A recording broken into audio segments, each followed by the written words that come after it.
आणि आता एक ब्रेकिंग बातमी आहे। आरक्षणाच्या मुद्द्यावरनं धनगर समाज आता मुंबईमध्ये आंदोलन करणार आहे।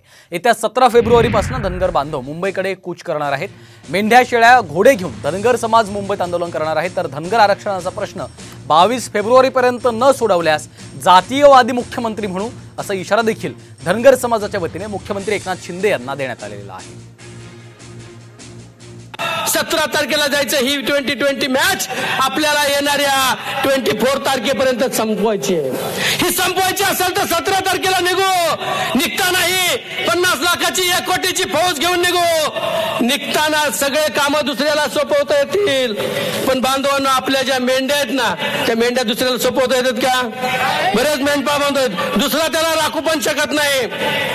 मग आपण एक नारा द्यायचा, मेंढपाळाला सांगायचं ह्या सगळ्या मेंढ्या घेऊन मुंबईच्या दिशेने निघा। जर 20 तारीख गेली, आमचा अल्टिमेटम जर दुर्दैवानं तुम्ही संपवला तर तुम्हाला जातीयवादी मुख्यमंत्री म्हणलं जाईल। हा कलंक तुमच्या ह्याच्यावरती लागेल। तो लागू द्यायचा नसेल तर आमच्या आरक्षणाचा प्रश्न सोडवा।